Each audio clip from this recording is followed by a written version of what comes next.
সুপাৰ্শ্ব পক্ষীৰ দ্বাৰা ৰাৱণৰ লংকাগমনত বাধা প্ৰদান। ৰামক জনাবলৈ সীতাই গাৰ ভূষণ ঠায়ে ঠায়ে পেলাই দিলে। সীতা দেৱীয়ে গলাৰ আভৰণ পেলাই দিলে। সেই ভূষণৰ দ্বাৰা পৃথিৱী সুশোভিতা হ'ল। মণিমুক্তাৰ ৰছী ছিঙি দিলে। সেয়া এনে লাগিছিল যেন হিমালয়ৰ পৰা গংগাৰ ধাৰাহে বৈ আহিছে।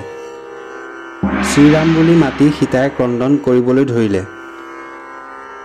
আকাশৰ দেৱতাসকলে হাহাকাৰ কৰিবলৈ ধৰিলে।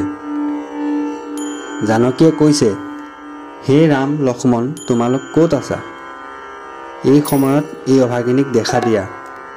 ঋষ্যমুখ নামেৰে এটা অতি উচ্চতৰ গিৰি আছে। পঞ্চপাত্ৰৰে সৈতে সুগ্ৰীৱ তাৰ ওপৰত আছে। নল, নীল, গভাক্ষ, পৱননন্দন, জাম্বুবান, সুগ্ৰীৱ এই ছয়জন বহি আছে। যেন পৰ্বতৰ মাজত পক্ষীহে বহি আছে। সীতাই তেওঁলোকক মাতি আনি ক'লে, হে কপিৰাজ, মই শ্ৰীৰামৰ নাৰী, মোৰ নাম সীতা। অংগৰ ভূষণ পেলাইছোঁ। ৰামৰ সৈতে যদি দৰ্শন হয় তেওঁক ক'বা, সীতাক ৰাৱণে হৰিলে। সেই সময়তে সুগ্ৰীৱক হনুমানে ক'লে, সীতাক ৰাখি ৰাৱণক অপমান কৰোঁ। এই কথা দশাননে আকাশৰ পৰাই শুনিলে। সীতাক লৈ ৰামৰ ত্ৰাসত পলাবলৈ ধৰিলে। সীতাক লৈ দক্ষিণ দিশে যাবলৈ ধৰিলে। দৈবৰ গতিত পথত সুপাৰ্শ্বসহ দৰ্শন হ'ল।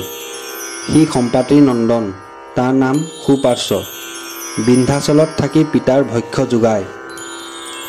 জটায়ুৰ ভাতৃপুত্ৰ সম্পাতিৰ নন্দন। সি নাজানে যে জটায়ুক ৰাৱণে মাৰিলে। জটায়ুৰ মৰণ সুপাৰ্শ্বই যদি জানিলেহেঁতেন, ৰাৱণক সেইদিনাই সেই ক্ষণতেই মাৰিলেহেঁতেন। বনত শুকৰ, মহিষ, হস্তি আদি যিমান যি পাই খায়। সহস্ৰ সহস্ৰ জন্তু ঠোঁটেৰে ধৰি আনে। সাগৰৰ জলজন্তু সি যেতিয়া ধৰে, 3 ভাগ সাগৰৰ জলপান কৰে। সাগৰত এভাগ মাত্ৰ পানী থাকে। এনেকুৱা বৃহৎকায় দুৰ্জয় বিহংগ। জটায়ুৰ ভাতৃপুত্ৰ গৰুড়ৰ নাতি। আকাশৰ ওপৰেদি খুব খৰকৈ উৰি আহিছে। পাখি মাৰি আহোঁতে যেন ধুমুহাহে বলিছে। ত্ৰাসত ৰাৱণে মাথা তুলি ওপৰলৈ চালে। সীতাই শ্ৰীৰাম বুলি কান্দিবলৈ ধৰিলে। সীতাৰ কান্দোন পক্ষীৰাজে শুনিবলৈ পালে। খুব পাখি মাৰি সি তৰ্জন কৰিবলৈ ধৰিলে। দেৱতাসকলে তাক মাতি ক'বলৈ ধৰিলে, দশাননে সীতাক হৰণ কৰি লৈ গৈছে। দেৱতাৰ কথা শুনি পক্ষীয়ে কোপত জ্বলিবলৈ ধৰিলে। ৰথৰ সৈতে গিলি পেলাবলৈ 2 ঠোট মেলিলে। কিন্তু ৰথৰ ভিতৰত জানকীক দেখিবলৈ পালে। সি ভাবিলে, নৰহত্যা কৰিলে নাৰকী হ'ব লাগিব। ৰথখন পাখিৰে বন্ধ কৰি দিলে। ৰাৱণে তাক বিনয়েৰে ক'লে, মোৰ নাম ৰাৱণ, মই লংকাত থাকোঁ।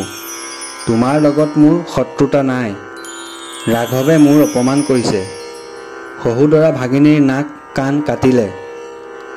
ভাই খৰদূষণৰ ৰাম মহাঅৰি। সেই ক্ৰোধতে ৰামৰ সুন্দৰীক হৰণ কৰিলোঁ। হে পক্ষীৰাজ, তুমি ত্ৰিভুৱনত বিখ্যাত, বিক্ৰমত দুৰ্জয়। তোমাৰ ওচৰত মই পৰাজয় বৰণ কৰিছোঁ। সুপাৰ্শ্বই ৰাৱণক ক্ষমা কৰি তেতিয়া এৰি দিলে। সেই সুযোগতে ৰাৱণে সীতাক লৈ লংকালৈ যাবলৈ ধৰিলে। এইবিলাক কথা সীতাই নাজানে। সমুদ্ৰ দেখি ভয়তে তেওঁ মূৰ্ছিতা হ'ল। সমুদ্ৰৰ তীৰ পাই ৰাৱণৰ আনন্দ লাগিল। প্ৰয়াস কৰি জলনিধি পাৰ হ'ল। জানকী দেৱীয়ে ভাবিছে অপাৰ সাগৰ।